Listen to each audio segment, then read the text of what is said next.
children. I do oral hygiene for them. Because when you enter the class and you hear their mouth odor, you know that some of them are not, some of them it is sad. Yes, it's still happening. Some of them actually, some of them is sick. So I do oral hygiene for them. Any of my friends that wants to do better, I will say, come, you know what, you are going to school. You must go and make donations. So I take them around. And it's, in fact, it's touching them. So before you even tell them Jesus loves you, Jesus is. Because they have seen you are a solution evangelist. I want to challenge all of you. You came back from a school. Mr. Adelana is ready. Take me to your school. I will donate books to them in the name of the Lord. Because as we give them books, we will tell them to read the books and write reports. And when they write reports, we give them a lot of gifts. One of the gifts of one of the books we give out is Bible. Because most parents, they don't even care. They can buy fine shoes, they can buy fine clothes, but including children of pastors, they don't have Bible. They don't have Bibles. And so we go out, and for them to also win the prize, they must, I want to ask us, is there anybody here that can read without knowing ABC? So they must know the books of the Bible. So they will recite Genesis to Revelation. I want you all to come. Partner with us. Let's do it together. It is very possible. I tell you, by the end of this year, we are going to reach out to over 20,000. And I want to close with this song. Untold millions are still untold. So who will go and tell them what is untold? Praise the Lord. My name is Damilare. Sister Buki introduced me to reading. She just told me, said, I'm adding you to a group. Be online. They will welcome you now. And I think it was December, so I can't remember. So I was in the market because I'm into events. And so December, we're always like out to buy things to decorate schools. So I think I was in the market when they added me, but I couldn't go online. So when I got in, I now saw welcome to Ghana. And then to say I'm sanguine by 120%, when you're extra sanguine. So at the moment I joined reading, I didn't see myself from day one. I think I never saw myself as a visitor or as a new member. So even when I saw it, the 7th year of it, I was like, wow, this is serious. As a person, I don't really like women graduates. Yes, because they give me problems. So even in the church, this was happening. They can call me minister. So that's how you see me jumping up and down. You know, I'm a youth as a life of us. I'm a youth and so, but I don't like, so I can stay in a women forum for 7 years and everything is like, this is a blessed forum indeed. Because you know when women are there, you just see one or two things. You know. And I want to say something that reading has always helped, like Sadela said, that there's not how you face challenges, but most of the time when you come for the program, you find yourself like you are renewed. For like 3 years I've been facing a lot of challenges, but this year it became so tough, and I thought I was going to take everything off. You know, most of the time I was just thinking, one day I woke up, I was just looking at the scene, I said, what if you can this? So I called my sister, I said, just pray for me. I don't know. So she and her husband quickly called, I know, come for me. But where am I going to? I want to give a testimony now. Coming here today, yesterday, we came in, like she said, when we just come, we find that the challenges are just like, it's as if it's not there. You know, I overheard the talk, they talk about me, but finance. So they're talking about me. And then she's like, I saw her last week, she was looking lost, she was just walking about, and over to that, I was looking like somebody that was just walking away. So she saw me, she came out from there, and she was like crying, what's wrong with you? Where are you guys? I said, what's wrong with me? And I was just looking at myself, I said, something is wrong with you. No, this is wrong, something is wrong. So she was hugging me on the way, I was like, Then also one woman that is selling corn asked me, like, Madam, are you sick? I knew that the guy was looking truly. Something was actually wrong. So the testimony line is this. From yesterday to this morning, like preparing for me, it's as if there's no challenge. It's as if it's not there. When we are having our morning, we prayed and I was like, then she was now asking when they were talking about me. She now said, she was like, is she looking anyhow? I just looked at them and I said, they can't know because each time I come for a meeting, that's one thing.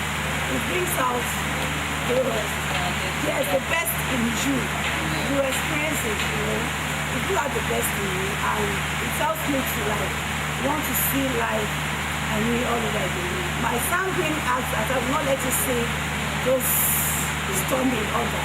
Because when you come, you feel blessed. I have so many women programs that I joined that are coordinating online. But I'm not trying to give you a swollen head. Women is just there. It's just blessed. It's a calling and it's something that helps you. You feel like you're a family. You don't feel like I'm fine. I know at times she feels my pain. She will call me. Esther, Mary, are you okay? I'll say, yes, I'm fine. But those days, maybe I'm just crying. She said, are you sure you're okay? I said, I'm fine, there's no problem.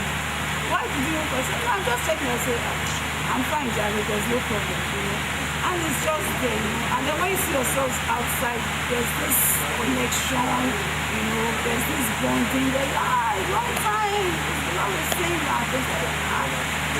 One thing I just like is a blessed family. It helps people a lot, and I pray that the Lord will keep doing what He has started, and thank God for Saturday. She's not always moved, every conference, she's not always moved by the husband. She's always moved by testimonies she hears after. And I know that after this thing, we will give that testimony. In the name of Jesus. And I'm from the Redeemed Christian Church of God. In the church, everybody wants to show, I always tell people, I say, why I don't join group is that when you have this group, everybody wants to show that's over spirit, but in reading, we get time. Nobody has time to show any spirit. Everybody is just there to build up herself. That's what I noticed in reading. They are just there to build up yourself. They are just there, you are looking out for your sister, but I'm not looking out to show. Remember what my pastor said? He said, when the old is affected, check the head, because in the head you have the brain that controls the whole body. So if there's something wrong with the ministry, you check it, because you are the missionary, and we thank God that God has been keeping us. And you are blessed, you always have people supporting you. So I pray that the Lord will keep on increasing us, will keep having better testimonies and businesses. And then please let me not forget to tell you, I'm into cake making, a lot of people really don't patronize my cake, patronize my cake, it's good. Okay, I'm not paying for it, but she has never tasted, that is what really is all about. She has never tasted my cake. I don't know the kind, all our family members, I did cake for them, I'm telling you. She will just come, Sister Damdare, please, can you help me deliver? Let's pick, you pick and I'll go and deliver. Because I you've never seen. You just, that is the love that is in this group. So it's a family group. So if you have not keyed into the family, please just key in and don't stay outside the fence, because it's a family that keeps you going. It's not necessary to share your body. Everybody knows where you are going to something. And Lord will help our business and help our relationships. So you cannot clap for me. I'm not clapping for you. I am Yemi Adi, my first time there. Yeah! I'm the first time. I'm introduced by Tisoke Kujo and Sammy Buki, sorry. I thank God I'm in this group. I'm joining that group. Yeah, you joined it. You joined it. Although I've heard of this group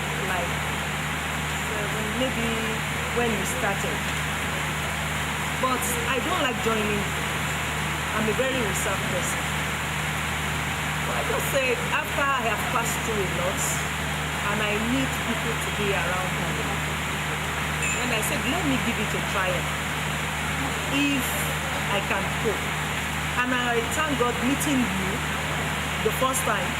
In fact, 5 people I met, we bonded, and I really thank God for them. I'm full of life now. Let's say 8 hours we met or 12 hours we met. Are you feeling now? I said yes, I'm getting over. And truly, by the time I mix up, deep down, I know I'll be over. In Jesus' name. Because seeing you, the faces are lively. And I thank God I will surely be over. Amen. With God and with you. Amen. Thank you. I'm into pure water. I'm a pure water woman. I'm just going into it. Yes. But it's not really picking up. But I know it will pick up. So you have a family? Yes. My first name is Ebola, but I prefer being called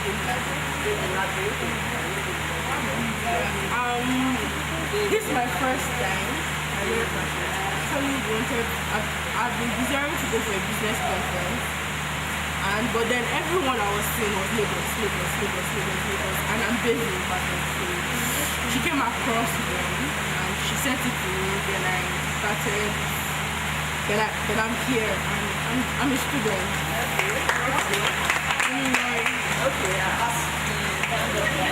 I'm a student. I have a small growing business. And I'm so excited to do this. My business brand is dainty. I'm into three basic things. Cakes, fashion designing, then event planning. But I've just started cakes now. Good morning, everybody. I'm Mrs. Abimbola Oyewale. This is my first time being here.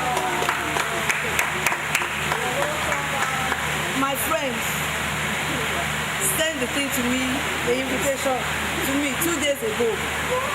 So when I saw it, I said, women, like normally I'm an active member of One Women Pray International, the women praying group. So I always like anything that has to do with women, because there's this conviction that when women gather together, God is always in their midst and things happen. So immediately I said, okay, no problem, I can make it. And I thank God I'm here today. I know things will happen. Yeah, I am a businesswoman. Let me say, I produce liquid soap. I make Isa, all these disinfectants, and I also make towels and hats. And I'm also into teaching. I was a banker, so I'm a woman into many. So I just thank God for everything, and I believe I'm coming here, we still make things. Hallelujah. My first time. Mommy told me we met at a friend's home in the seminar. You know, you met me at the time we were arguing with the men. You know, the men are always, when you talk to them about themselves, they always look furious. So we met them. So when I saw the notice on your status, I was happy because I saw women in business and ministry. And I saw something children. I'm so happy to meet this mommy. When she was talking, in the mommy that is into me, I'm so happy because I'm in the youth ministry and I have a children Bible club. You know, in 2020 we're 50. It's not easy to run a children Bible club because they must eat each time they come. You know, you can't feed them the Bible without biscuits. So every time I spend 5,000 every Saturday that they come. So I've been trying. It's a dream I have. You go to schools, man. Just like you said, I go to schools. I beg them, let me come and teach your children. I teach them sex, education and leadership. So there was a time I've been to schools. So there was a time I went to a school, like you said, the mission for children is very large. So I went to a school a proprietress invited me. She's a pastor. And I spoke to the children. Sometimes when I'm through with speaking, they ask the children to counsel with me. And when the children did some confession, I was scared. It's like I was watching a horror movie. But these were children of 8 years, 7 years. They say, excuse me, ma'am, I used to have sex. A boy comes to my house every time, he has sex with me. 8 years, where is your mom? He said, she's busy. My dad is not at home, but because you told me that God watches me and God has a big eye, I told them God's eye is so large that He sees you inside. So they have to say everything. Babies, I went home on that day, I cried. I said, Lord, the ministry for children is really, really large.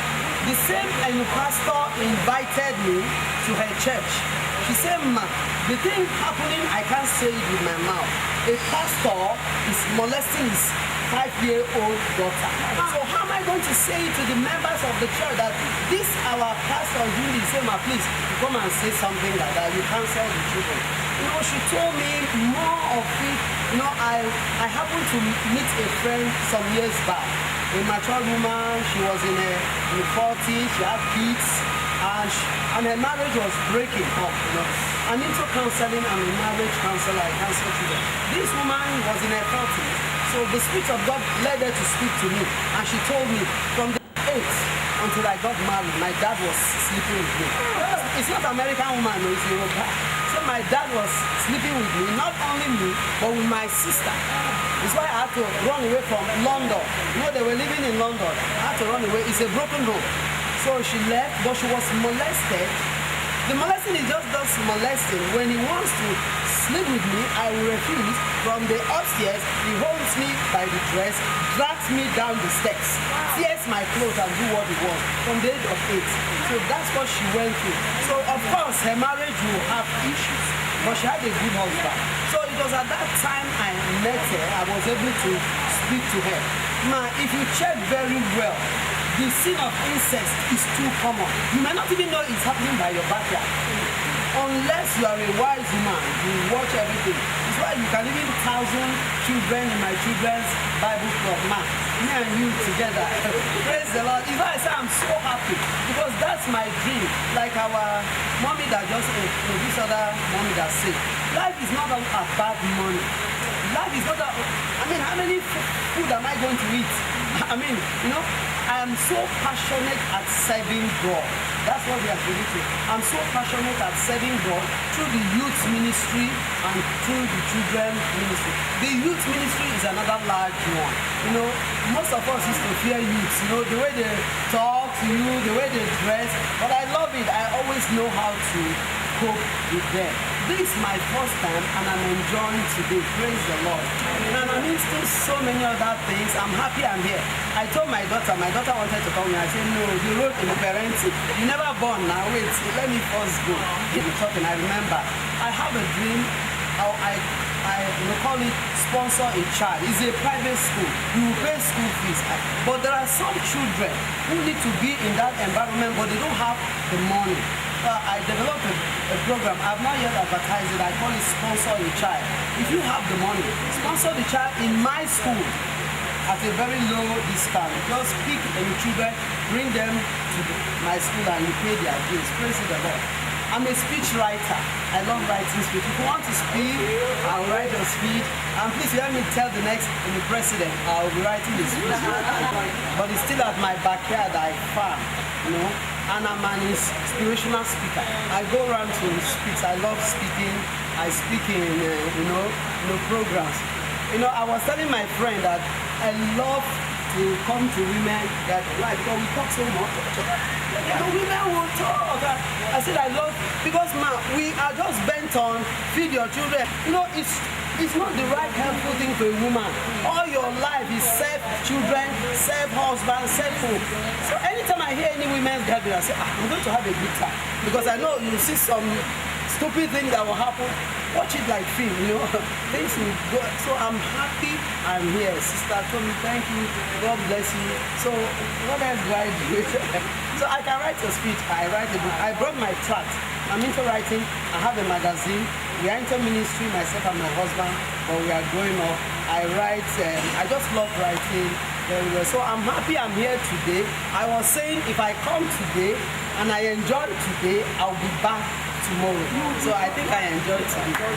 I didn't tell my name. My name is Ngozi Afolabi. Good afternoon, everybody. My name is Funmilayo Olarinwaju.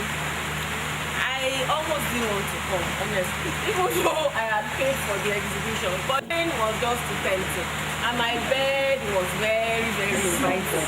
So I just wanted to stay in bed, but I kept pinching myself that just push yourself and go, and I'm very happy to be here. I met Mrs. Olatoye at, it was, sometimes some things happen and it looks like a coincidence, but really they are part of God's plan and purposes for our lives.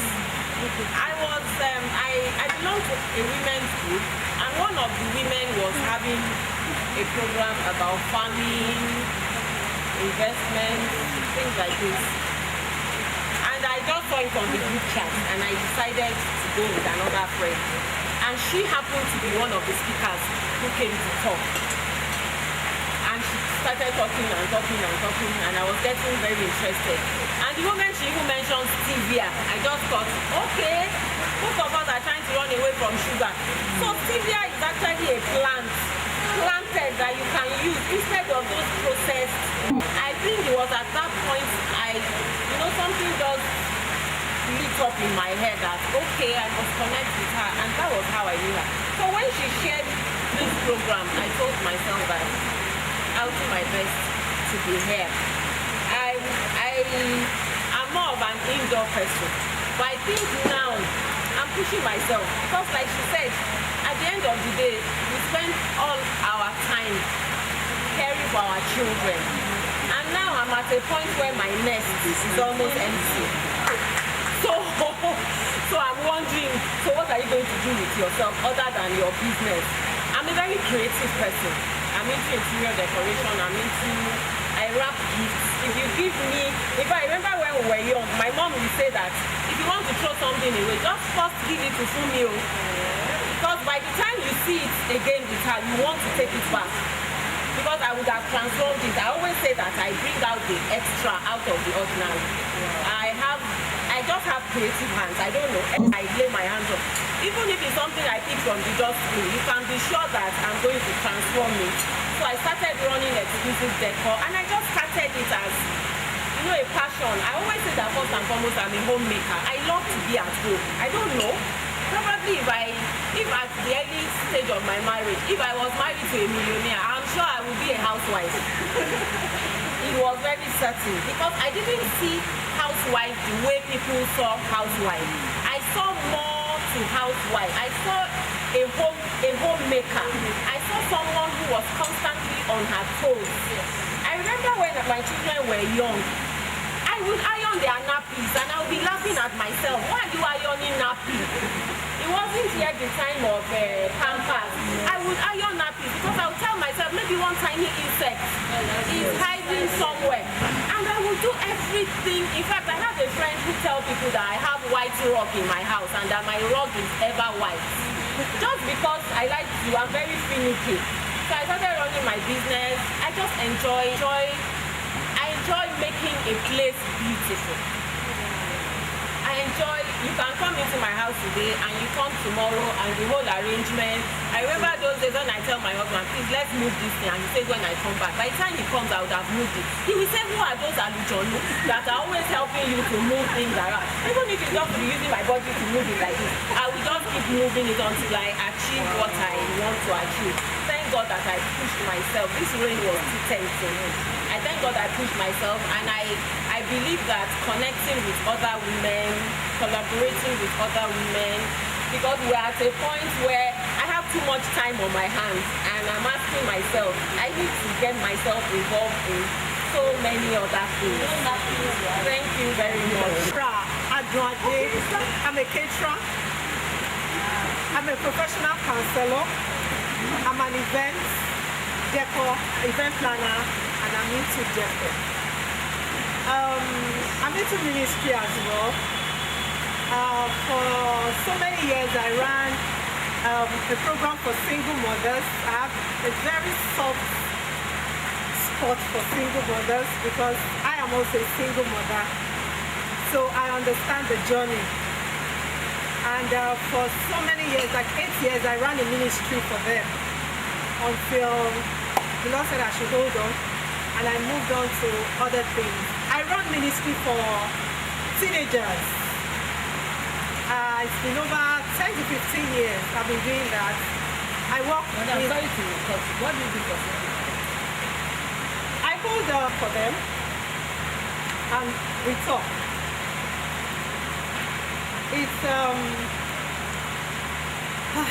It's a journey that if you've never walked that path, you may never really understand what it means to be a single mother. I've been a single mother for 23, 24 years. So I can understand a lot of things. Then I started working with the young people, the youth teenagers. We go to school. I can't even count how many schools we've been in Lagos on the platform of Pureza. And just like what my sister was saying, that you hear a lot when you talk to children. But you hear some things that are so baffling, things that these people cannot share with their parents. Quite an experience for me working with young people, and I counsel them. I realize that a lot of them are traumatized, seriously traumatized. Those that have been sexually abused, the issues are endless. But what we try to do is to give them hope and help them walk through those experiences. Because those experiences are coming out as physical illnesses. They are coming out as depression. They are coming out as low blood pressure. They are coming out as fainting spells. They are coming out as tiredness. They wake up in the morning, they are tired. You understand? So, when you talk with them, you know, as a counselor, you're not supposed to advise. Sometimes you are tempted to advise or to sympathize with them. You understand? So it's quite, I'm a very teary person. But when I came into counseling, in fact, one of the things I told him, I'd be talking and I'm crying with the person. They said, don't worry, that through your training you will overcome that. And honestly, I've been able to overcome that because when I hear some things, I'm like, Lord, help me. You understand? And you can't really do this thing without the help of the Holy Spirit. Sometimes it's not about what you know, it's about what the Holy Spirit drops in your heart to say to that person. And it's been very rewarding for me. Though my nest is empty, my daughter is here in Ibadan. When she finished, she said she wasn't coming to Lagos. I tried to persuade her. But when she said she was not coming, I said, okay, fine. So I moved back. And I had to move on. But it's been a very, very experience that is filled with a lot of things. And like I always say to my daughter, I've trained you people, I have so many other people to work in their lives.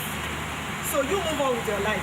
Why I move on with my own, you know? And I thank God for the space where He brought me into. It's a platform, you know, on WhatsApp. I've never really met anybody physically, you know. This is my first time of even meeting this lady we chatted, and I'm glad to be here. And I believe that it will be a rewarding experience for me. Thank you. See, I carry on that. I really want to thank God for weaving. The Lord has helped us. I was thinking about it this morning that the fact that the ministry is still sustained, you know, it's just God. Now to talk about myself, I'm a research officer presently. I work at an Horticultural Research Institute, nutritionist. Don't mind my weight. I remember 2016 I lost 30 kg, but then I've gained it more than that again. But I'm still managing it. Recently, I have a business outfit called Wheaties Naturals. Wheaties Naturals. The Bible says I have the knowledge of witty inventions. So Wheaties Naturals, I cook black soap. I cook black soap. I make black soap from plantain and banana waste. I'm a devil with Morayo, and I'm in multitasking because I do a lot of things. Let me start from event planning. I'm also to event planning, decoration. I do decoration, cakes. I make peas, fascinate, anything on events. Just name it. And I also write. I'm also a speech writer. I write, I edit. And I could remember, I have a testimony of that last year conference.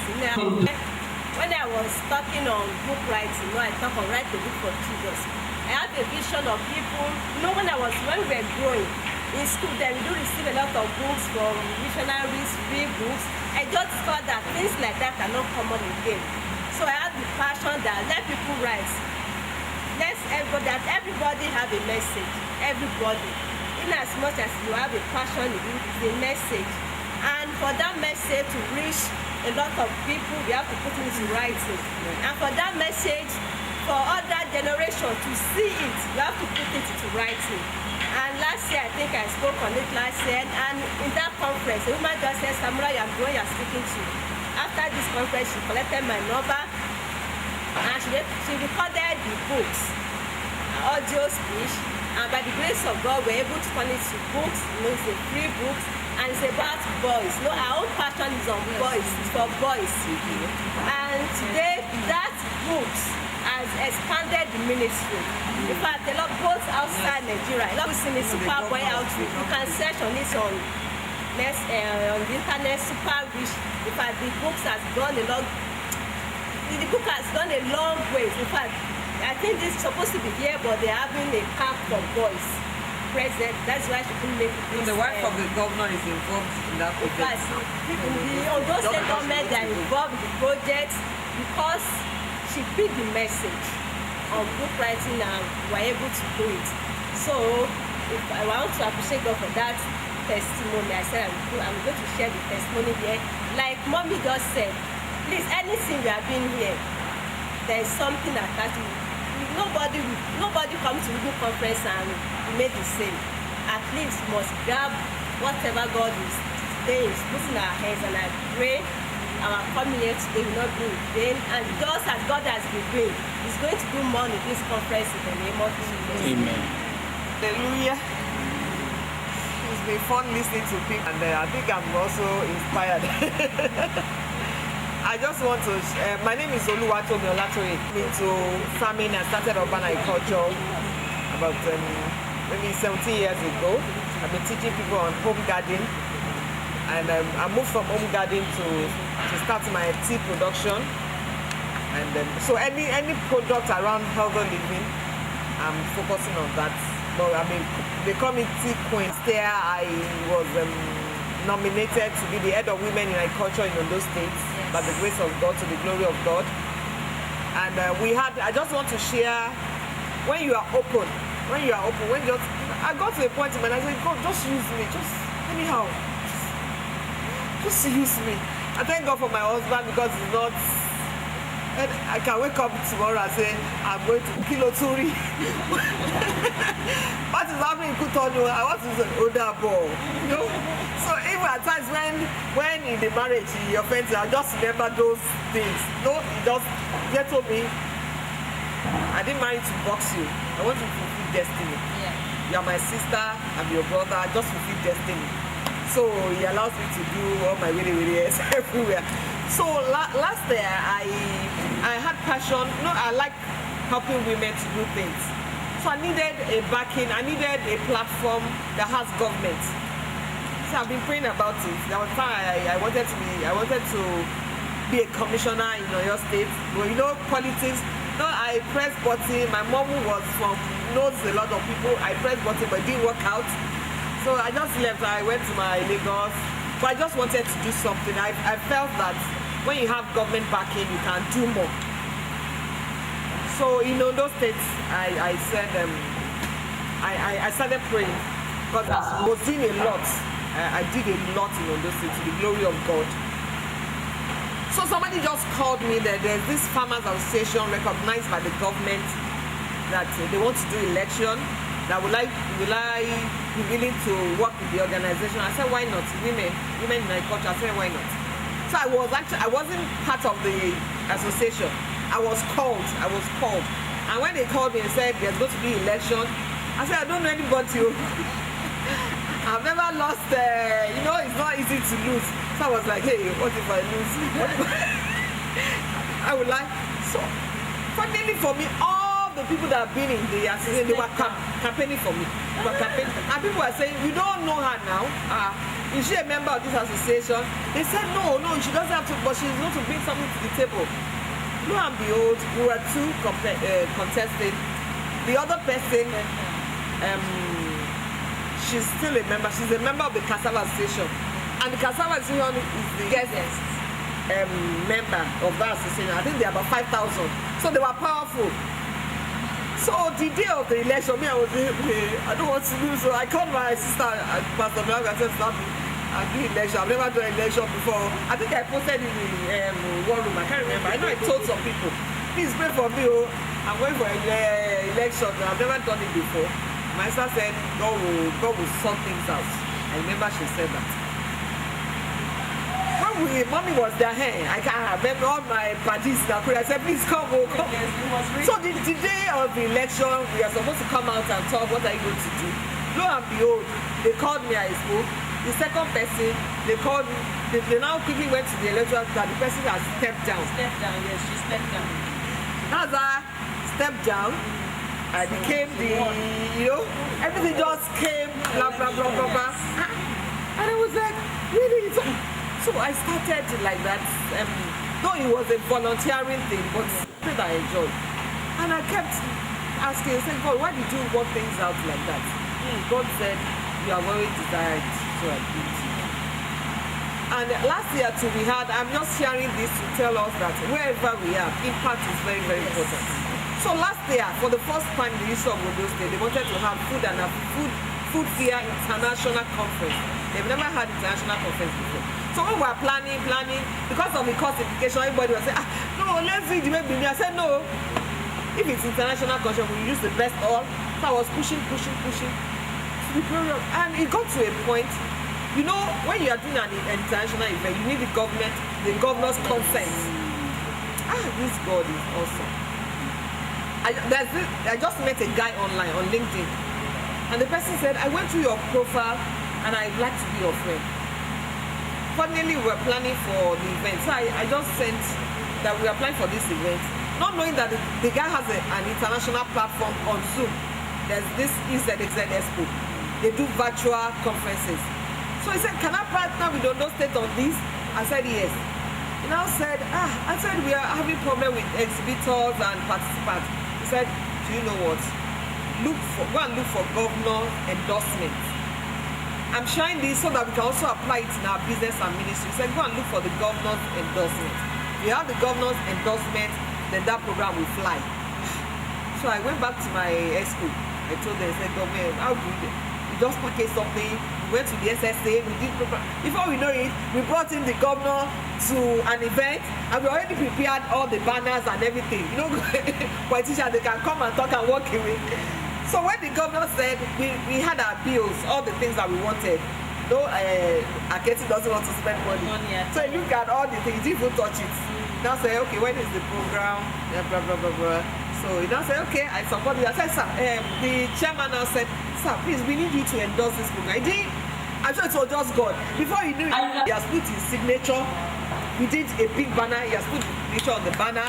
I endorsed this program. Before we know it, the governor was holding. Later he was saying, did you people used to do for me? Before we know it, we have a banner that said, I endorse this program. That was it. So when he didn't even talk about me, I said, don't worry, this is what we need.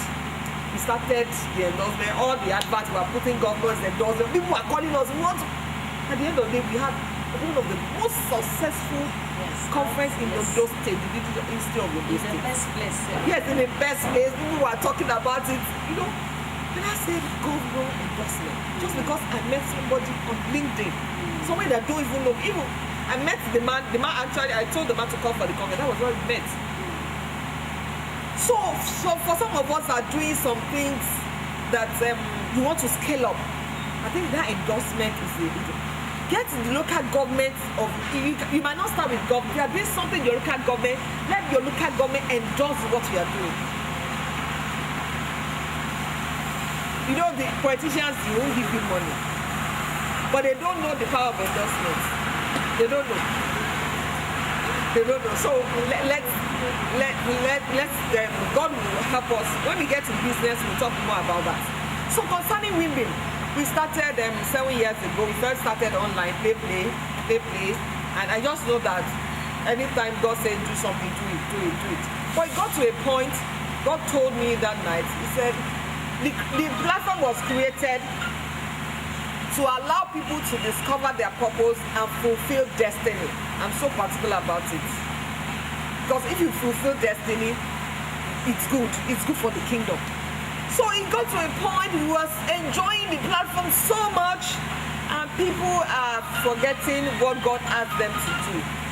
And God came to me and told me to discover their purpose and fulfill their destiny. I said, hey God, I know, that's what is in my heart. And I said, what do I do? Because at that time, honestly, up to today, sometimes they fighting me. But I have to obey God, and I have to explain to everyone what happened. So Allah said, God, what do I do? I said, then I was getting overwhelmed. The work was too much. Personally, spiritually, I wasn't growing. I was involved in spiritual things, but I was the other was draining me. And I said, God, I want to serve you. I don't believe in health. I don't believe in all those things. I want to serve you. Spiritually, I'm going down. Because by 12 we do prayer 12 to 1. By 12 to 1, by the time I go to my country, I have to step out. I want to let me, Lord. People are getting. Yes. So I tried to say, God, I can't go on like this. You have to do something. I can't. I don't know how to lie. I'm not in need for money. I'm not in need for fame. I just want people to fulfill destiny. I can't go on like this. So I started asking God to give me wisdom on how to do it. And I said, okay, well, if we move to Facebook, the pressure will go down. If we move to Telegram, the pressure will go down. And I shared with my people, please, can we move to Facebook? Everybody said, lie. You know, some people said, we are not on Facebook. And me too, I started saying, okay, let's continue now. Maybe people have churches and churches are growing big. This thing is about, let's have about 5,000 members. But those things, when I say it doesn't click within me. So that day, what do I do? Another thing that God was bringing to me, that people who are not doing what they asked them to do. You know, you can be involved in your church and you forget your ministry. Everybody has assignments. So that's why I tell my children, you have assignments. You have assignments. Some of us, our assignment is to write tracts, but you are so busy in the choir that you have not written a tract for 10 years. That's your assignment. A lady is going to come here, maybe tomorrow. If you hear her story, God created that mother for the deaf and dumb in Africa. And mommy started the deaf and dumb school. If you hear her story, that was the way God created that woman because of deaf and dumb in Africa. So God started telling me that people are enjoying this thing and they are neglecting their own ministry. And I said, that's not what I want. So that day, end of this year, I'm going to stop this platform. The major platform, I'm going to stop it. But people didn't get me. But I did it. I had to tell the people, I removed. Up to today, some people say you are crazy. But I'm happy today that a lot of people are doing ministry and business. I'm so happy. If you know what Dorcas is doing, who knows Dorcas? Dorcas Solomon. She's in Abuja. She's into homes, family matters. She's doing very, very well. She has saved a lot of homes. She has so many people. Sister Bion, a lot of people are doing so many. Then Ope Yemi, Deep Thoughts. Who knows deep thoughts? Okoyemi is doing amazing things. We still talk, we chat, we tell me, told me, thank you for Wimby. I said, when I removed you in Wimby that time, you didn't know that God wanted to push you to your own destiny, to come and let God do whatever God wants to do in your life. So that times people say, I'm busy. I'm not angry. If you're on the platform and you're not talking, I'm not angry. You know, the Holy Spirit works in mysterious ways. This program like this, I learn. But that doesn't mean that I don't have business idea. My head is full of so many business ideas. I share with people. And then people come to me for an idea, but let's limit ourselves to the Bible study. See, I have a weakness. My weakness is when we say we are going straight, I don't like deviation. When you deviate, you cut me off. I'm just looking at you that why are you wasting time? Because in the course of deviation from experience, you are not going to get your desired results. Either before you realize that you are getting to your results, time has gone and you'll be rushing it. So I love, follow it the way it is. And so, but I'm not very rigid, but I am. Now let's go to what our mommy Gio said. I used to call her mommy Gio. As career and business people, God bring different people on our way. Yes. I work in an Indian company. And I have a different idea about India. For people outside, they feel the Indian people, they are wicked, they are slave master, they are the boys. It's absolutely wrong. It's not true. They are just like you and I. What I mean by you and I is some of us, we are very nice. We are very homely. We are very friendly. While some of us, we are very rigid. Right? We got to ShopRite yesterday and the person talked to them. We are not fit on this table. Probably because of the nature of my job. I am HR and I have a workforce of almost 300 people. Now the beauty of it is I know everybody by name. And if you want the madam to do money, I say, I'm not a baby of this job. Don't forget that your point of entry is me that you pass through. If you are going, it's me that you pass through. You relate with me every day. Now, how do I influence my people on this job? The first thing I try to tell them is, see, I don't believe in saying it. I believe in practicing it. I'm a believer. And I don't need to tell them that I'm a believer. By their fruit, you shall know them. You don't need to say the way you live your life, the way you talk, the way you practice what you preach. Because I work in India, one of our global standards is we don't preach religion.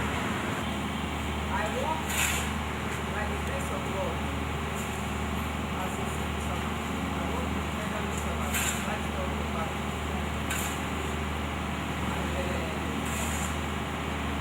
I faced a lot of persecution because of my stand for Christ. Because they know, Madam will not do this one. But Madam, when they need money, or they have problems, or they need food, some of them will come back to me. So when they're in a group, it's like a general thing. Some of them cannot take a stand, but they know who is right, and they know who knows a lot. Some of them come and say, oh, come back. So this is my problem, oh. They collect so many. Praise the Lord.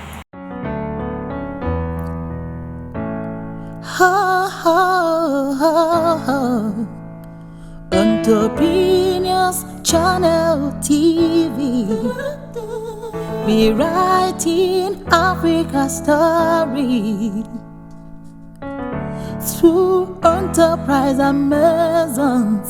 We promote women in business. We showcase women in business. Entrepreneurs Channel TV, creating a platform of expression for every woman. In this is Entrepreneurs Channel TV, Africa's first gender-based television service. I am Josito Olatoye, and we are here at the WIMBIM 2022 conference. With me is one of the participants. We would like to know her. Please, your name and what you do. My name is Fumilayo Olanrewaju. I run Exquisite Decor, which is basically an event decoration business, but more into wrapping of gifts, floral arrangements, and wrapping of eriyawo and engagement letters. Wow, that's a lot. So, how did you hear about the WIMBIM 2022 conference? Okay, time earlier in the year, I was at a women's program, and Mrs. Olatoye happened to be one of the speakers. She spoke about an interesting plant, a plant that I've been very interested in, stevia. And that's how I got her contact. And from there, we started chatting on and off. So she sent me the flyer to this program. Okay. So I understand that the program is still well in the way, but I want to ask, what have you learned so far that will enable you to approach your business and your ministry more differently? Basically, soul winner in the marketplace. The fact that you are a business person, talking to them, letting them know that giving their life to Christ is important. And one of the things that I personally have learned, or that I personally do, is showing kindness to people. Whether they are of the same religion or they are not, show them kindness, show them love, give things out. Particularly, I realize that when people know that you are concerned about them, then they are ready to listen to you. That's one principle that guides me, and that's one thing I've heard one or two people talk about here. Even when you employ a Muslim and you are nice to them and you are kind to them and you are concerned about them, they may not change immediately, but somewhere, somehow, implanted in them, and with time it will germinate and grow. Now, what has been the most memorable part of the session today? Hearing how women are reaching out to different categories of people, whether the young. I was listening to a woman who said she has a youth ministry, and that, when she has time to talk to the youth, when they have programs, it will amaze you how many young people are being abused, how many young people have not even been able to speak out of the things that they go through, but having somebody they can talk to or relate to. I'm just impressed by the way people are being used. There's another older woman who has been reaching out to over 2,000 young children, going to schools to reach out to them. So I'm really impressed, and I'm really touched by the fact that women are out there doing things. So lastly, do you have a word of advice or encouragement for a young woman in business and ministry that is not around for the WIMBIM Conference 22? Okay. A few minutes ago, just before I came here, there's a young lady, she's a student, she came for the conference as well, saying to someone that because I'm young, people don't take me serious. People treat my, maybe when she's trying to price her items, people expect that because she's young, it should be cheap or it should be this particular way, And I want to seize the opportunity to say to young people that do not allow. I have a lot of, because I'm into gift wrapping, I'm into eriyawo, and there are a lot of young girls who are coming into the business. So when they come to me, I tell them the fact that you are young and they see you are young, they want to dish out rubbish to you. What you should ordinarily do for 100,000, they feel that you are young, you don't have responsibility. Now what do you want to do? Why can't you do it for 30,000? Set that standard for yourself right from the onset, so that people will take you seriously. Thank you so much, Ma. I hope you have a nice time. We have here another participant of the WIMBIM 2022 conference. By your name and what you do. Okay, my name is Lola Adigun. I'm a naturopath, and that has made me to produce spices and teas that are 100% natural, because I'm really concerned about the way people eat and what they eat, because what we eat, actually. How did you learn about the WIMBIM 2022 conference? Okay, the WIMBIM 2022 conference, this is my second time attending WIMBIM conference. I think the first one I learned through my teacher, who happens also to be the convener of this program. I trained through art. I saw the advert for the Wimbim conference, and I had a strong impression on me to be there. And this is my second time. I'm telling you, I've been really blessed. Okay, I understand the program is still ongoing. What have you learned so far that will enable you to approach your ministry and your business more differently? I must say that I've learned a lot from Wibim and in the conference. I have learned that in anything you do, as an ambassador in the marketplace, you need to put Christ in it. You need to sell Christ through your character, through the way you relate with people, through the way you, be a blessing to people in everything you do. It's a lot of difference from what it used to be before I came to Wibim. Okay, that is great to hear. But what has been your most memorable part of today's session? Okay, in today's session, what I would say has been most memorable is still this learning to be an ambassador in the marketplace. My take home in that is that in business, as a Christian, you also have to have passionate heart. As in, don't just say I'm doing business. There are people you still need to reach out to help, not just only for the gain of it. There's a part of it where we talked about everything is not about money. So you have to care about people, let people know that you genuinely care about them, even your customers. And it goes a long way to show that you are a Christian. And not just by saying it or by preaching to them, but by your character and attitude towards them. Okay. Why do you have a word of advice or encouragement for young women out there in business and ministry who are not here to benefit from the conference today? Well, my word of advice to people who are young, people who are not here, and maybe you're already doing business or you want to start business, the first thing I would ask is that you have to take Christ must be first. Your business must be Christ oriented. Say Christ. Some people would say when we are doing business, we put Christianity aside. Done that way, you have to be honest in your business. Thank you so much, Ma. Here we have another beautiful participants of the Wimbim 2022 conference. Your name and what you do, Ma? I'm Mrs. BC Akiriola, also known as Witty's Naturals.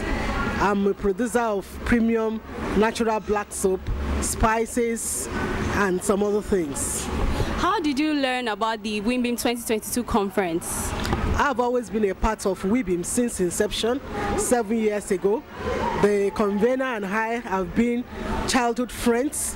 We went to the same primary school and we've grew up together as families over the years.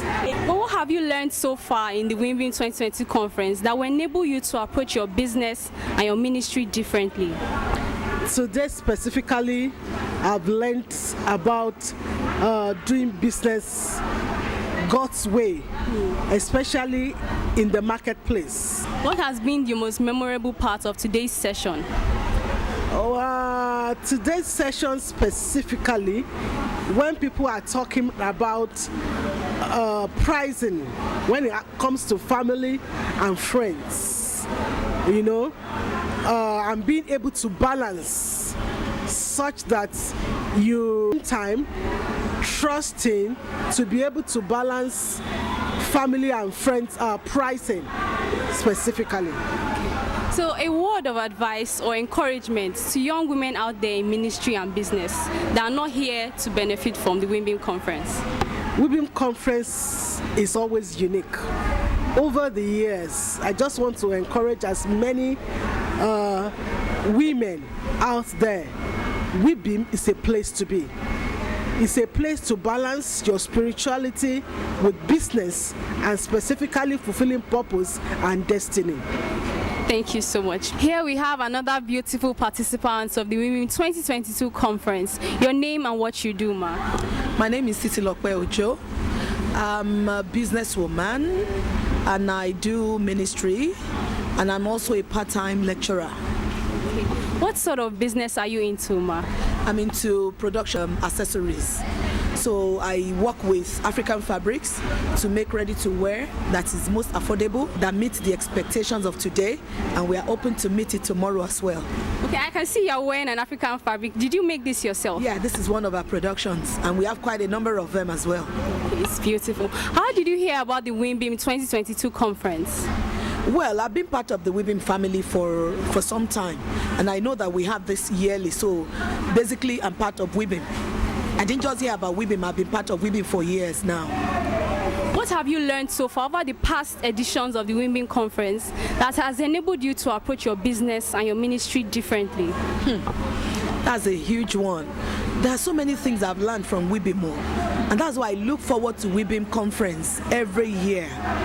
I remember the first time I attended Weaving, it totally changed my orientation about my business. I cannot tell you everything, but I will just tell you some of what I've learned that have really helped me. In Weaving, I learned about bookkeeping, because that is real to the growth of your business. You have to be a good bookkeeper, and so I learned that. Then I learned about the tax aspect of your business, how it is important for you to pay tax, and how it is important for you to keep your records in place so that you can pay the necessary tax. And also, another major thing I've enjoyed in Weaving is the networking. I've enjoyed networking with many women who are into various kind of things, and we have built ourselves. We have become a sort of a family, and it has helped the business to grow. So I've really gained a lot in terms of ministry. Weaving has opened my eyes to a lot of opportunities, things that I didn't think about before. You know, coming to Weaving actually opened my things, and I am really very grateful for Weaving. I'm really very grateful for Weaving. So do you have a word of advice for young women out there in business and ministry who are not here in the Weaving 2022 conference? Well, what I would say is, once you hear about Weaving, come and see. If you have not come, you won't know what we're talking about. This platform is not enough to talk about everything about Weaving. But I know that when you come with us, you will understand what we're saying. It's a place where there are no hears. It's a place where you can be yourself. It's a place where you can even discuss your failure, knowing that you will be strengthened. It's a place where you can pray. It's a place where you can intercede. It's a place where you can be carried, where you can be supported. It's a place where you can be open to world of possibilities. You know, it's just come. We have it yearly. Just come. Anytime you hear about this conference, just come and see first, and I can assure you, we will do you good.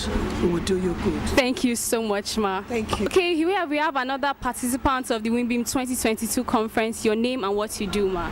My name is Ngozi Afolabi. I'm a teacher.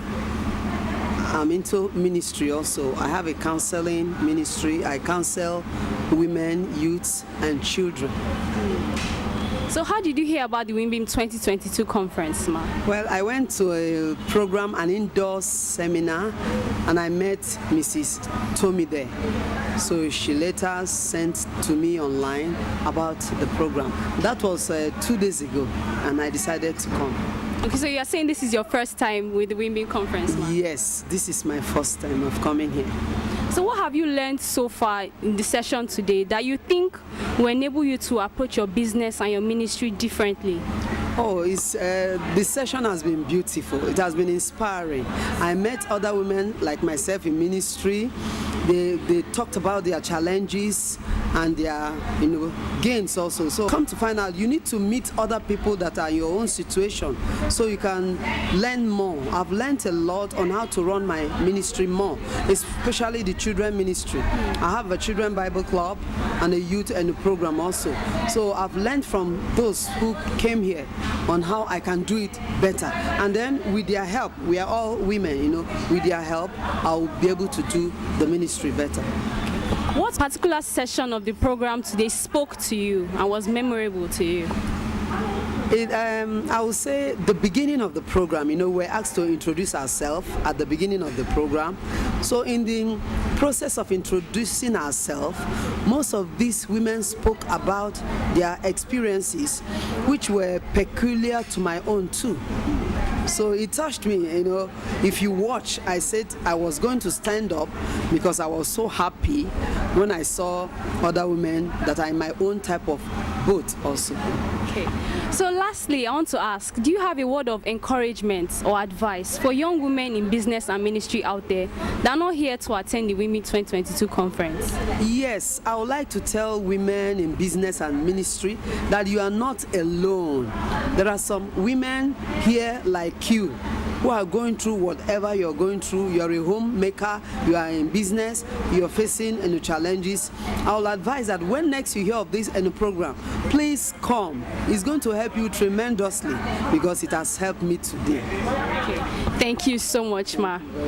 Here we have another participant of the Women 2022 conference. Your name and what you do, Ma. Okay, my name is Damilare. I like to be called by that. I'm an event planner, so everything events, apart from cooking, and minister in the youth ministry, okay, of the Redeemed Christian Church of God. And so that's what I do majorly. I've been trying to impact the youth. Then I also have a personal program, skill acquisition and empowerment. So we help people to acquire skills and then we empower them. I've run that now for like 10 years or 11 years now. Ma, how did you hear about the WIMBIM 2022 conference? I'm a member of the WIMBIM. Okay, so I've been with WIMBIM for like 6 to 7 years now. So it's like it's part of me. So I heard about it from the WIMBIM platform. Yeah. You say this is not your first conference. Over the years, what have you learned that has enabled you to approach your business and your ministry differently? Okay, so many things. Even apart from business, that has even helped one's personal lives. You know, apart from coming here to improve on business, we also come here to like encourage each other, you know, the personal issues, because there are so many things that can affect the business. So once your personal life is a bit affected, it can also bring down the business. So we deal about personal issues. What has helped me with my business is we have this kind of networking. You know, like I know that there are so many people I've never met and they are in WIMBIM, they are outside the country, and that have really helped my business. Do you understand? So we have this way of networking ourselves and helping ourselves, each other to grow. Okay. What has been your most memorable part or session of WIMBIM so far? I would say all the conferences that I've attended so far has been always interesting because we tend to like meet different people. But I want to talk about I think is it the second edition or the first one, and then the Togo experience. That one, it's one experience that I can never forget. You know, Togo experience, going out and then meeting with people outside your circle. On this one, women conferences is always having a way of impacting something in your life. Do you have a word of advice or encouragement for young women out there in business and ministry that are not here to partake in the WIMBIM conference? What I would like to tell them is that you know, the meaning of WIMBIM, I'm sure people know, WIMBIM is women in business and in ministry. And then the ministry we're talking about is your relationship with God. Do you understand? So if you want to excel, especially as a Christian woman in your business, you need to have a very strong relationship with God. Why? Because your matter, your business in the hearts of people that will ask from you. So what I'm trying to say is that for people out there that are into ministry, for younger ones, for older ones out there that are into business, make sure that you involve God in your business. And the Lord will help us. Yes. Thank you so much, Ma. We have another participant of the WIMBIM 2022 conference. Your name and what you do, Ma. Okay, thank you very much. My name is Mrs. Joy Nzago. I run Mavi Place Boutique, Lagos. How did you learn about the WIMBIM 2022 conference? Okay, through the WhatsApp publication, through the Telegram. So, Ma, you're saying it's not your first time at the WIMBIM conference? No, this is not my first time. I've been in WIMBIM since 2015. Wow. Yes. Yes, we had the maiden edition in Adrenaline Camp. I can't remember I think 2016 or so. And I was there. So this is not my first time. So what have you learned from the past Wimbim conferences that has helped you to approach your ministry and your business differently? Okay, I have learned the act of networking with other people who are in ministry and are in business. I've learned the act of prayer, because without prayer you can't go far in ministry, you can't go far in your business. I've learned the act of, being focused even in business, because a lot of people that are in ministry, they feel I'm a pastor's wife and therefore I can't excel in other places, in other things.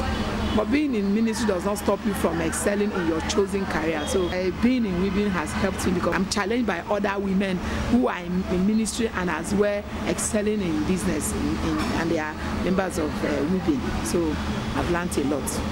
What has been your most memorable session or year over the Wimbim program? Okay, every session in Wimbim has been a blessing to me. Since I joined Wimbim, I've not had any reason to regret. There are sections where we have Bible study. There are sections where we have people coming to tell their stories. So that section of people telling their experiences in life, in business and in ministry, has helped me because I get to know that I am not alone. I am not alone. Whatever I'm going through in business and in ministry is not peculiar with me. A lot of people go through it, and being consistent in what you're doing, being focused, help them, and it's also helping me as I listened to them. So do you have a word of advice or encouragement for young women in business and ministry out there who are not here for the Wimbim conference? Yes, my advice is that they can do it. They should go out and explore. They should stretch themselves because all that they need to excel in life, whether in ministry or in business, God has given it to them. They should stretch themselves because they can do it. They can do it. Thank you so much, Ma. Here we have another participant of the Wimbim 2022 conference. Your name and what you do, Ma? My name is Folu Taiwo. I'm an educational consultant and I'm also a bit to technology. How did you learn about the Wimbim 2022 conference? Well, I've been a member for as long as I can remember. So this isn't my first time. Yes. Yes. So what have you learned over the years that has enabled you to approach your business and your ministry differently? Thank you. When we come together for conferences like this, there are a lot of ideas that comes. Ideas of businesses you can do, how you can do it, and mentors who are already done those things before. So when you come here, like coming to a place I can call a library of knowledge, and then you actually meet the people. You are not just reading. So when you come for conferences like this, you learn about other ideas. If maybe you are in ministry and you need ideas for business, you get it here, and you get people who have already done it so they can be your mentor. So in and out of the conference time, you will get mentored, you will get support, and then the place of prayer is also very important. In Wimbim, we have times of prayer, which we call the war room.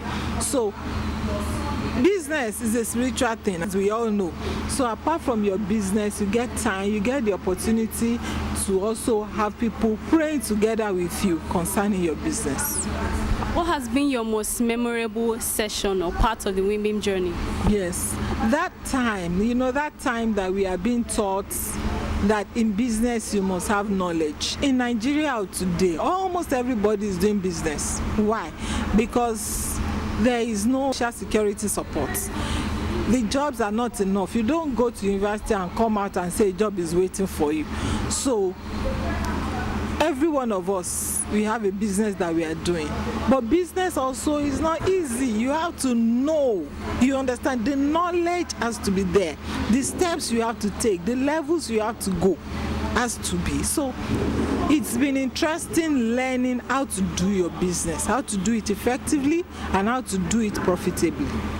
What word of advice or encouragement do you have for young women out there in business and ministry, but they are not here to partake in a conference like this? Wow, knowledge is very, very important. So when you come to a conference like this, you get knowledge. You are not playing in the dark. You are not doing your business in the dark. You are not doing your ministry in the dark. You have people that you can connect with. We call that networking.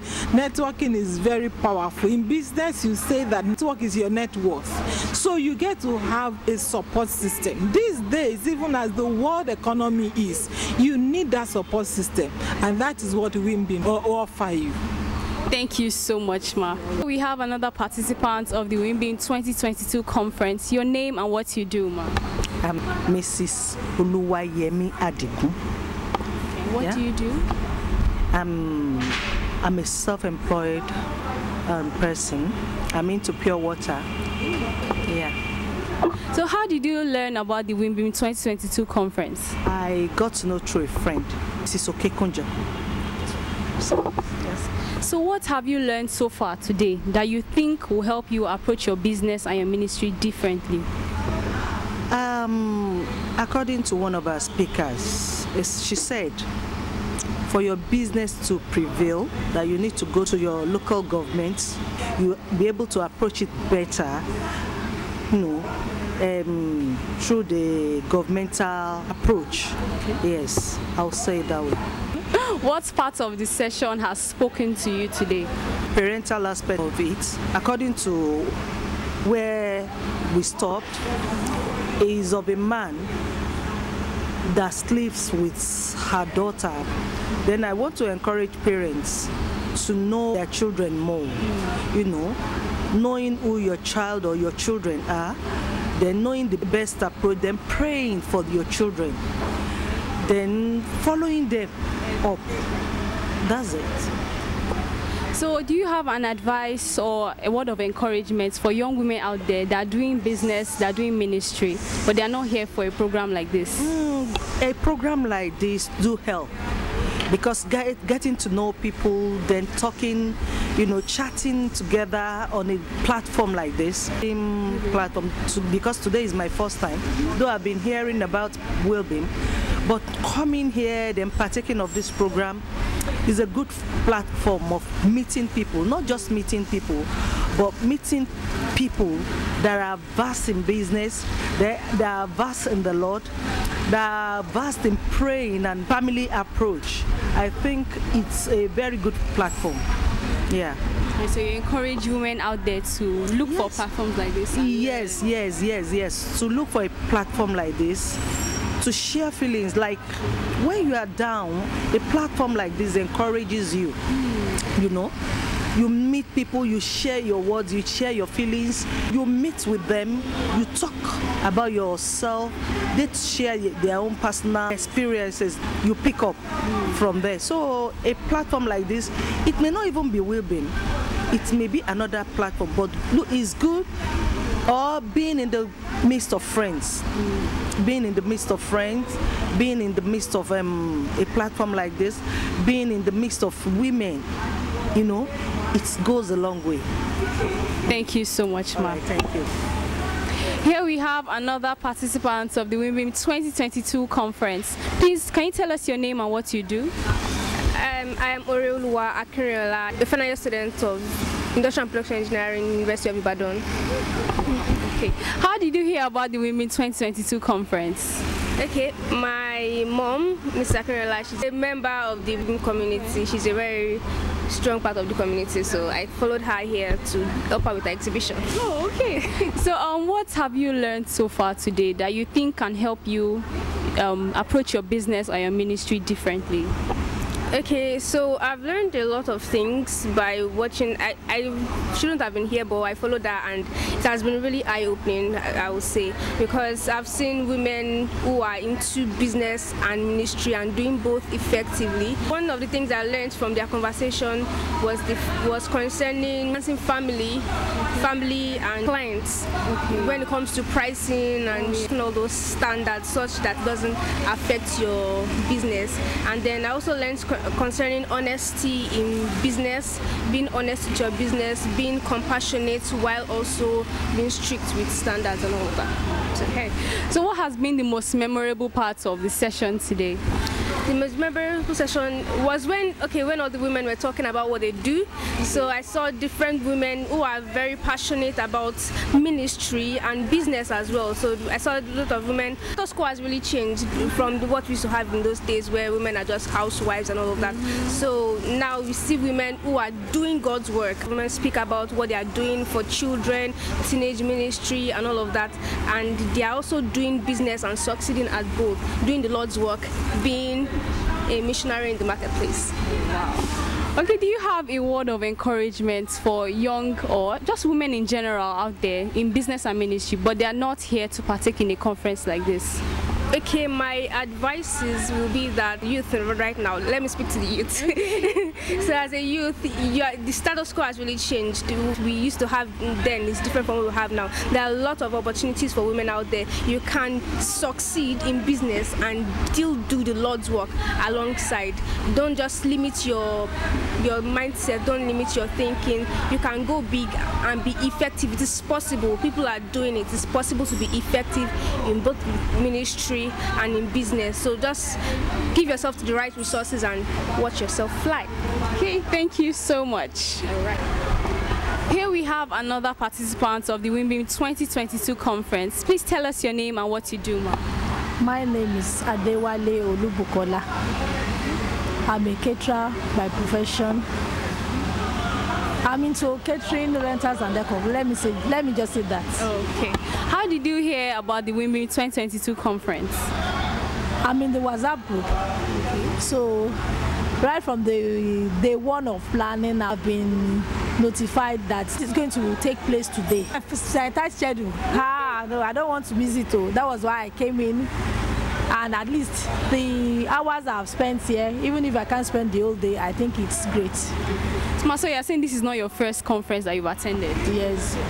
Okay. So what have you learned over the years that has helped you to approach your ministry and your business differently? I've learned the attitude of prayer. I've learned the attitude of giving back to God. I think that has helped me much. So what is your most memorable part of the session or conferences over the years? In most conferences, there's no time we will talk about business that we will not talk about our home. And our home is important. Our life is important to God. The way we run it, the way we run our homes. You have a word of advice or encouragement for young women out there in business and ministry, but they're not here for a conference like this.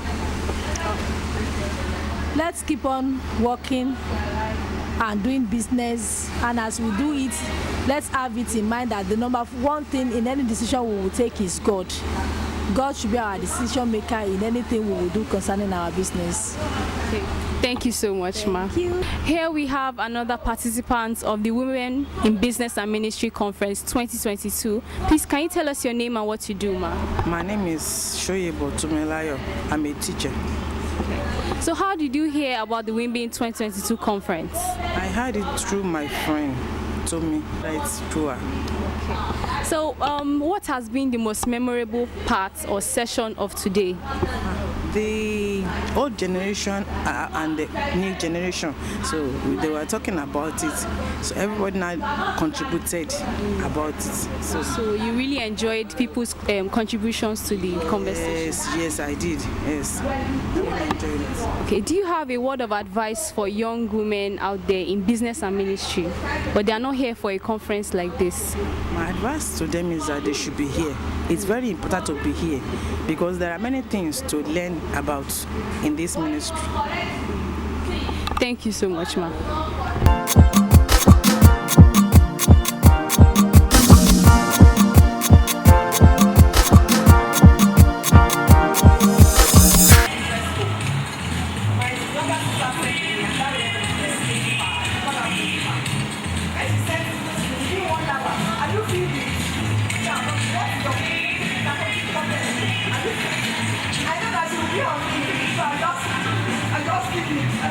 I'm on it. thought at the beginning of the night, when you see that have you seen before? At times, when somebody is having to do something, you don't know what person wants to do. And some of them will not tell you, like you don't separate. If my sister wants to do something here, she will not tell you, she wants you to obey the first instruction. So, I obeyed the first instruction. And as I have submitted to what next, he said, wait. I just saw my name. And they said they have to so right here. You did online. He said, you forget about that. These are happy now. They were self.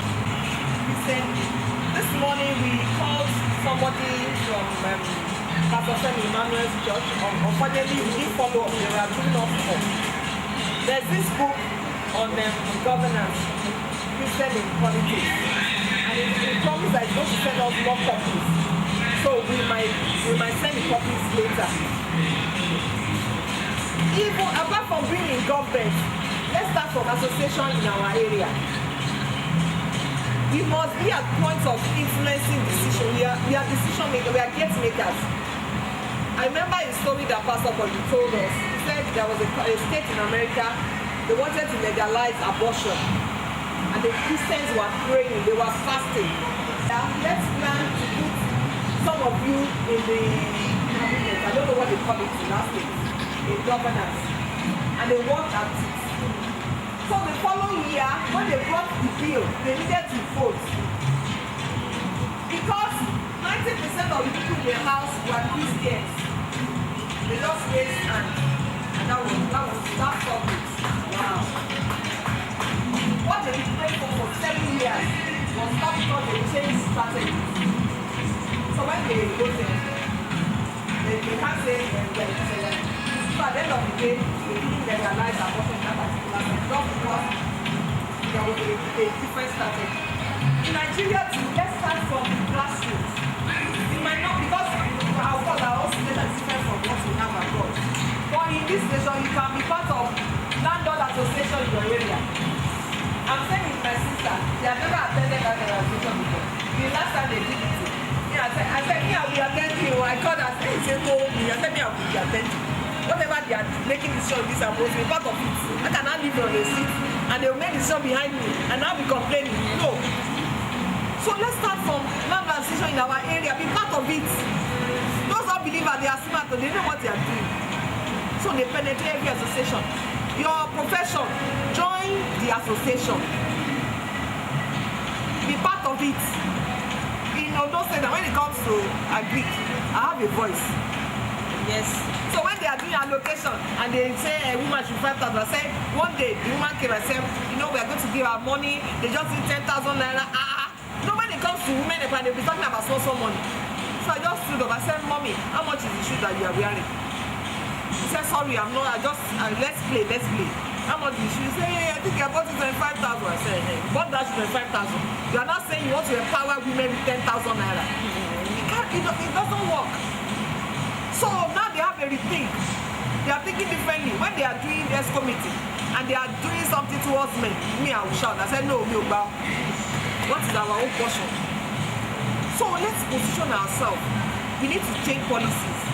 In your school, your children's school, be part of the, if you have to be part of the parent-teacher association, they will make some decisions that you won't be able to change. But if you are there, you can change it. So when we begin gradually like that, we will understand governance.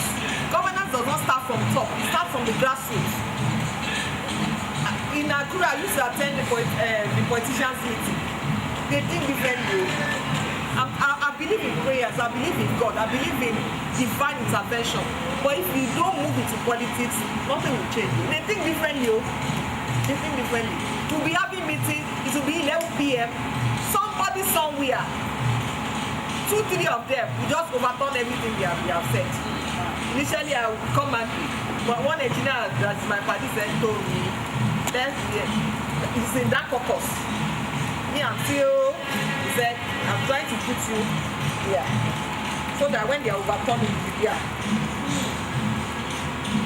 But if I don't start from, and when they are doing this, I will be saying, this is crazy. You'll be saying things that are off, and all of them will be. These are giving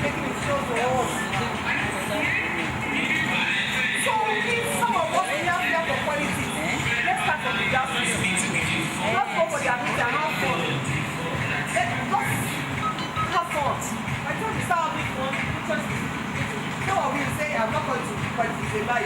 You have not gone there. You don't know what they are doing. So why can you say they are not quality? Some of us are called there. So what we are here, what they have to say. So by the time we get to join those associations, they think differently. They have strategies. They do. There are times when we bring cases together in those states, and we are talking to them. They have their own agenda. They can stop herdsmen. They can stop herdsmen from that people, but they are closing their eyes. Because the expectations of the government are not met. It's closing their eyes. God doesn't want to drop some things. They can stop it. Maybe they are grassroots, they can stop it, but they don't want to. Because the language everybody speaks is cash. So let's be part of it. So, for the next time,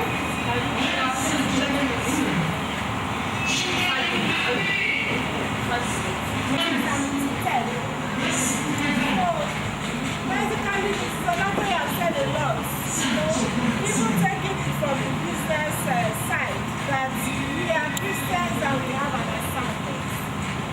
And anything we do, we should have the purpose in our heart that we are doing it for God. And then it gives us the strength. And God is also able to help us. In politics, just like she said, when I enter into politics, I don't even know. I don't know, because when I entered, can you imagine somebody entering into politics and the first thing I went to take is to go and take form for not even House of Assembly, House of Representatives.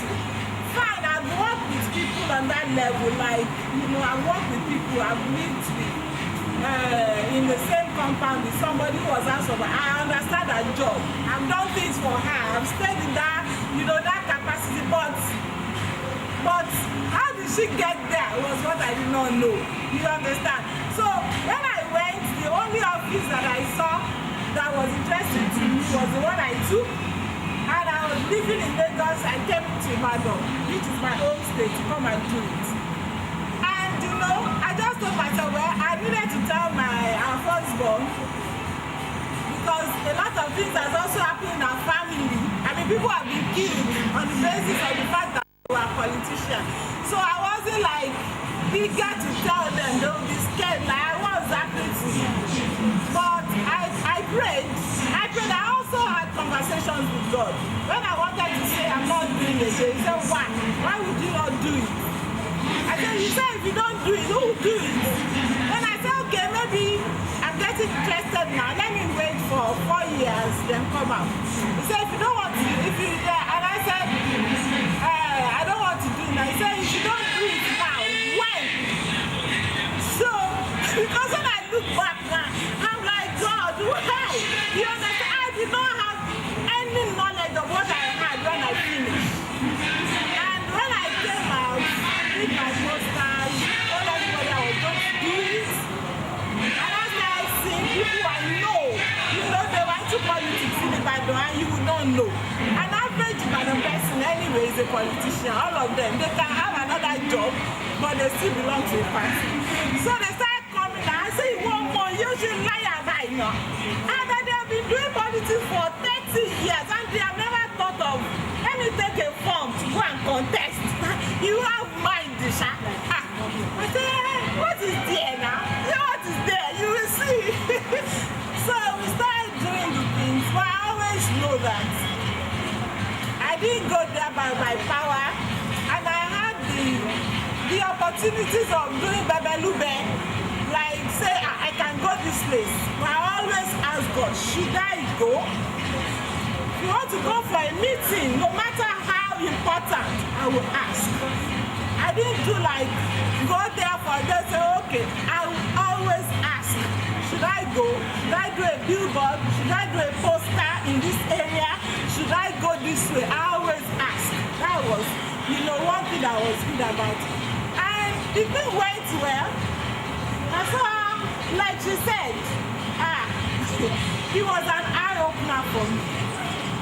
I would say that every Christian who is an elite, who has gone to school, should even try it. Just try for trying sake. It was an eye-opener. For one, when I go to my sister, who is a pastor, and I say, Christians, you are failing. You are failing in our work that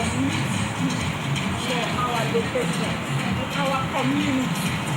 And so when I look around, I don't think an elected governor or elected president can save Nigeria. Honestly, I don't think that politics can save Nigeria. I do not think, because if you are coming there for 4 years, you have already worked for like 2 years of the thing, you spend all your money and you win. You want to consolidate what you have spent. And you want to settle people that have helped. You will do that for 2 years. When you are ready to work, another election is coming. So when do they have the time to actually give a lasting influence to the community, the people that they are supposed to help? Honestly, except that, and you know, when they create a structure, another one is coming at the end of 4 years, at most 8 years. We put down the structure and do another thing. So, I really do not know. Maybe the only thing they need to do is maybe our constitution needs to be rewritten so that when a government, they follow a system. No, when you come in, build on the system. At first, destroy the system, but don't remove it. But we see that when people come in, they will remove. When people come in, they will remove.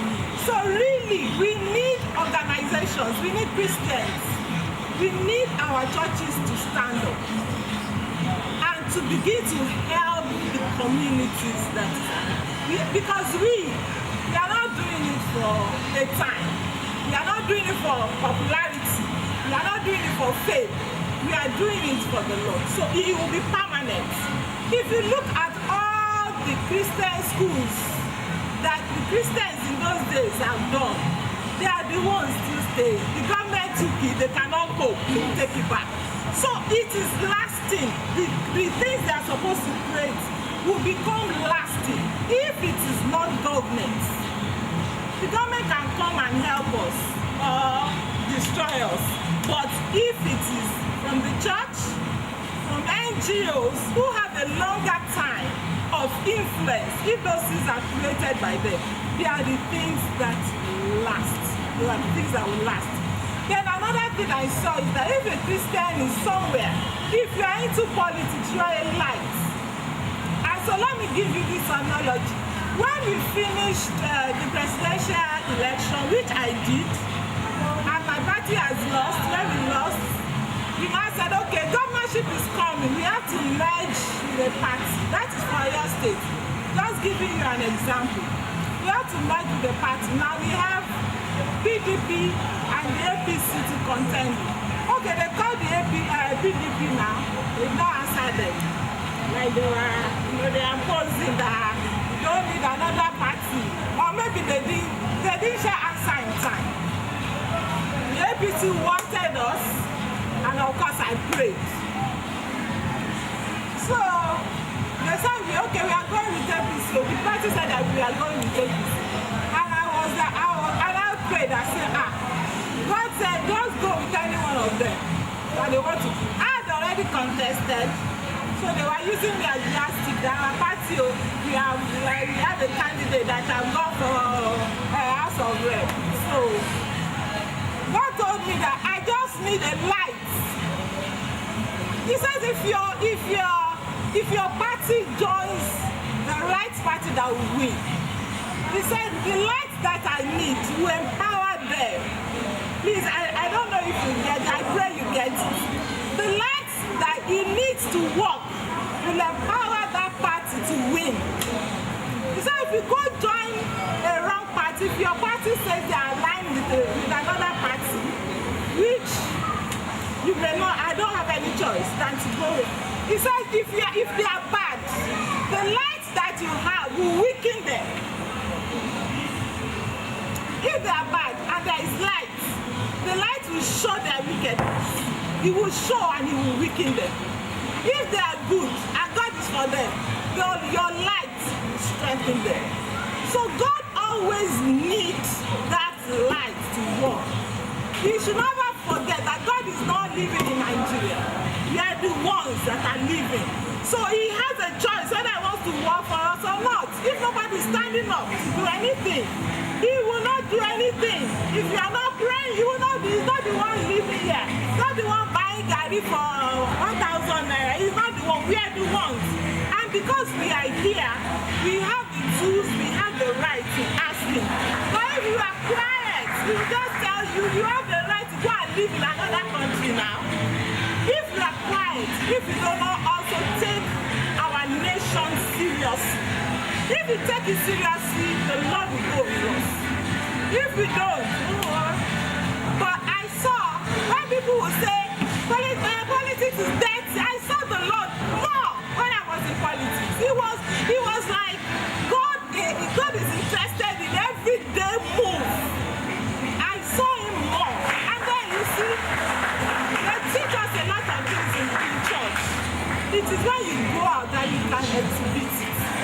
Pastors say we should pray, we should read our Bible. You can relax now. But when I was in politics, I read my Bible more, because if I don't, I'll be weak. That was when I learned to pray 3 hours, midnight, 12 to 3. If I don't get up, I will get up. Something will wake me up. Something will wake me up. I will have the Lord that get up and pray. So, living my normal life, I didn't have to do that. You understand? I didn't have to do that. But because I know that this is bad to me, you understand?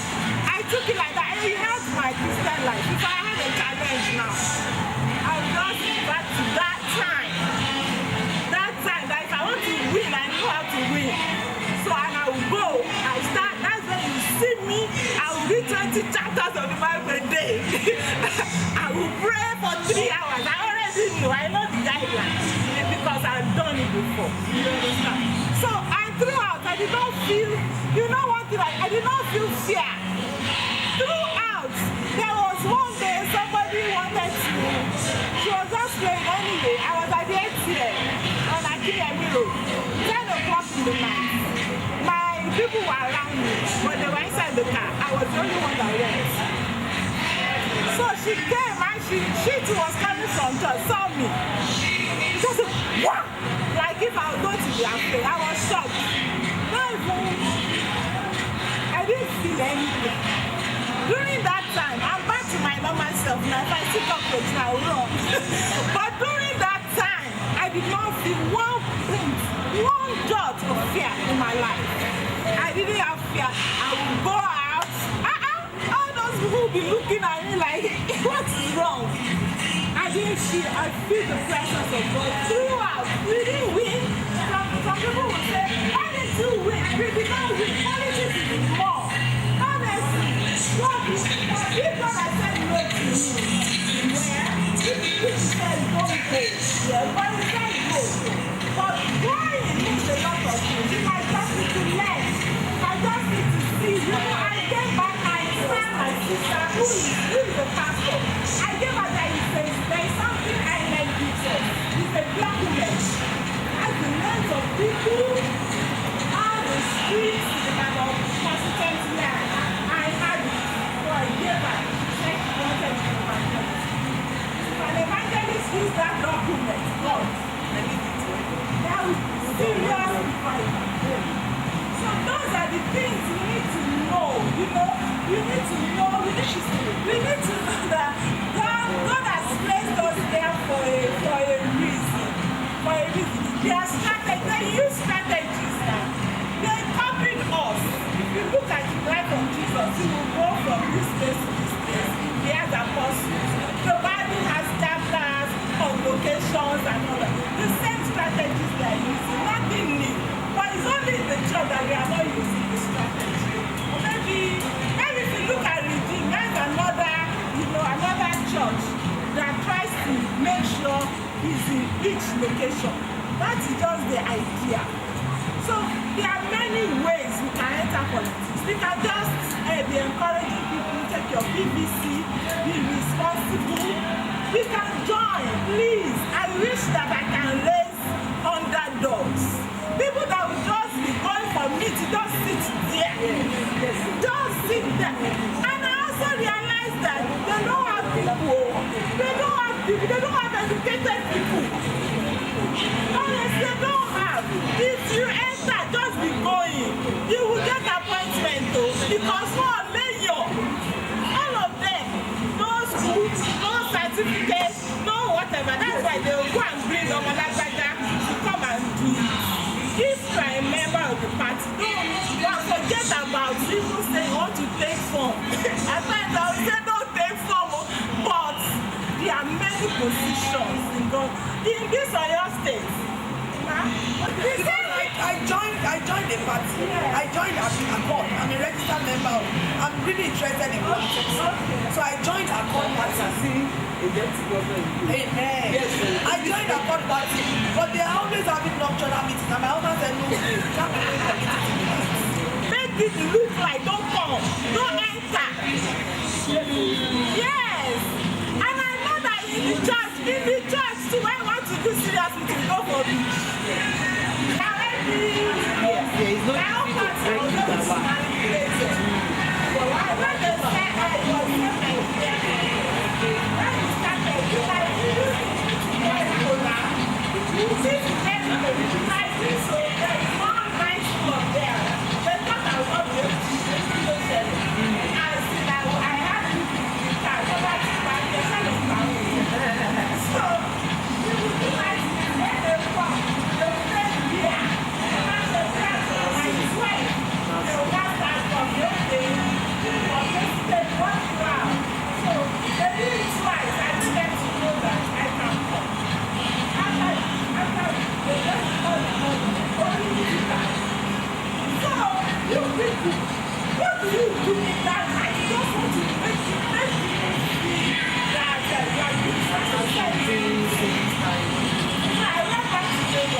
Number one is that politics is not dirty, but dirty people play politics. So righteous people can also play in politics.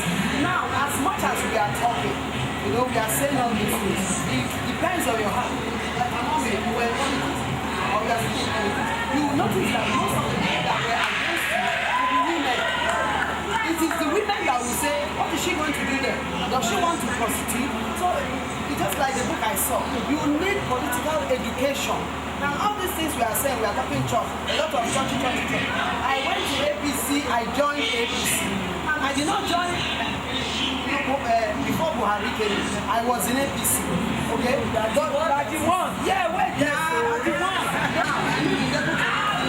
So I must join them. And I joined them, it's like what she said. They are mostly illiterates and they are mostly Muslims. There's no Christian there. We were just called and we're more than 200. No, so I was there. I listened to them and then become delegates. They are just illiterates. Because those delegates are the ones that we vote in the candidates. So they are stealing now. It takes the strength. Christians are very fearful. Christians are very fearful. They don't want to die. That's whether you don't want to die or not, one day you die. And if you say you know God, like you should not get it. So it is right that we get political education. Then apart from that, the narratives, what do you say? There is power in your words. All the things you are saying, go back home and say Nigeria will not succeed. Nigeria is corrupt. The power of words is there. It's a seed you are planting. Man, and sometimes you look at a building and after a time you notice a plant growing from that building. The seed has been in that sand for hundreds of years. So the seed you plant every day, one day, is going to germinate. Unless you intentionally sit down and say, no, I cancel the words I've spoken. It will come to pass. Even upon your children, upon your own life, and upon your own home. What are you saying about Nigeria? I had a problem with my husband when Jonathan was in power. And my husband is always saying, this president. I told you, does not mean you have it. So whatever you are saying, whatever you are doing, you have to go into politics and all that. Our mom may say something I want to say. It's two ways. When Buhari was coming, in my area, they were planning fight. You know they will bloodshed. They will bloodshed. And I was afraid. I have my BBC, but I must vote. I'm a very stubborn person. I must vote. I went into prayer and I told the Lord, I must vote. Father, this nation, you know why? Nigeria is the trigger in Africa. Nigeria is the land for the last days revival. Nigeria is the spiritual training ground for all Christians all over the world. You might go online and watch all the churches all over the world. There is no church all over the world that does not sing Nigerian songs. So that's how you know that it's a spiritual power. So if you are a spiritual power, all hell will have to rise up against you. They have to stop you. So they are doing to us. But we are also joining Lucifer to destroy this country. You have to pray, yes, but you have to go out. I prayed on that day, God will. Entrepreneurs Channel TV, Africa's first gender-based television service.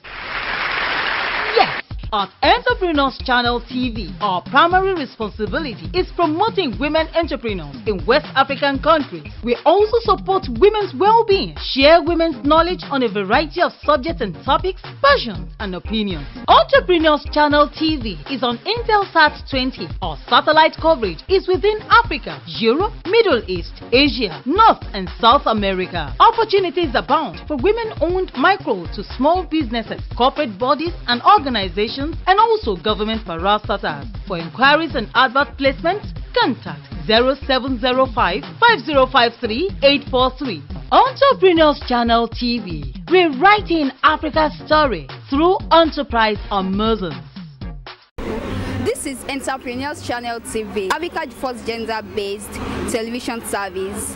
I am Adedamala Deborah. This is one of the participants. Ma, your name and what do you do? Okay. I am Evangelist Mrs. Victoria Tiekanem Emmanuel Adelana. I came all the way from Ondo State. I work amongst the children. I run what I call Jesus Club in schools. I am in 7 states so far. I go around to minister to children in schools, making them to see the need to surrender their lives to Jesus Christ and to live a correct moral life to the glory of God and to the betterment of the society. And then aside from that, we normally do weekly programs for them. We do skills program for them in schools and encourage making the teachers to see the need to know that God has committed these children into their hands. They must take care of them properly, not just in the academic aspect of it. We equally teach skills to them, particularly in secondary school. We make the the children to know that they must lay their hands on something, they must do something they can earn money, particularly as they will be moving to university. What has been your most memorable section? Yeah, in fact, I really enjoyed the interactive section. Everybody was a speaker and we were all at the same level. We were made to understand that everybody has a duty.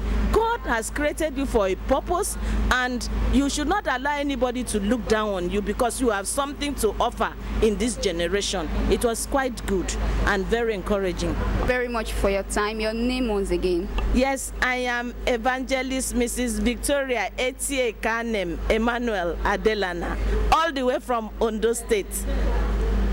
I reside in Akure. God bless you. Ma, your name and what do you do? Yes, I am Stella Kike Odeniyi. I am into ministry. I have a ministry called Friends Forever Family Ministry. This is a ministry that has to do with relationship and marriage. I have platform on YouTube, on Facebook, and we also meet, every month. And I'm also an entrepreneur. I'm into gas business. Ma, what has been your memorable section? Interactive session, the way the women interact, the way we all interact with each other. I so much love it because all along we've met on the platform, on WhatsApp. Not many of us are very active on the platform, myself inclusive, but seeing them, we have known some of the names on the platform. So meeting them, even I met Sister Toby for the first time today. So I really love it. I love, the interaction, the way we saw each other as sisters. We're so free with each other. There is no inferiority complex of any kind. I so much cherish it. Thank you very much, man, for the time you gave us. Your name once again? My name is Stella Kike Odeniyi. The Entrepreneurs Channel TV. I am Oladejo Abisala Oluwa, and I'll be interviewing. I'm Atiba Abidemi. What do you do? I'm into agriculture and I'm also a networker. So what have you learned so far that you believe will enable you to approach your business and ministry differently? Well, I've learned, like today we did marketing. So how we can use marketing to raise funds for our business. So I learned so far that when you increase your marketing, you'll be able to get, it's even better that the money budgeting for your marketing should be even more than the money budgeting for your production. Because when you're able to project your business out there, market it very well. When people get to know your business, then you'll be able to sell. Without marketing, you won't be able to sell your business. So that is what I learned today. Thank you, ma'am. Thank you. Here with you is Abisala Oluwa Oladejo, and good day, everyone. I'm Mrs. Oyewole Oluwatoyin. So, ma, what did you do? I'm a mushroom farmer. I grow mushroom. And I'm into mushroom. I'm a processor, I'm a grower, the marketer of mushroom. In a nutshell, I'm a promoter of mushroom. So, ma, what has been your most memorable section about this conference? Wow, this gets me exposed to a new system of business approaches. I understand the fact that you really need connection if you want to grow in your business, and this gives us the room for knowing each other well. So I'm connected with a lot of people today. Thank you, ma, for your time. Me here is one of the participants. Ma, tell me your name and what do you do? My name is Adebomi Morayo. So I'm into importation of packaging materials, and I'm also into event planning. And the brand name is Morash Planet. What has been your memorable section? Yes, one of my memorable sessions is the session of parenting. You know, we did parenting yesterday, and I've learned a lot of things, how to deal with children, especially at the teenage age. So I've really gained a lot during that session. Thank you very much, ma, for your time.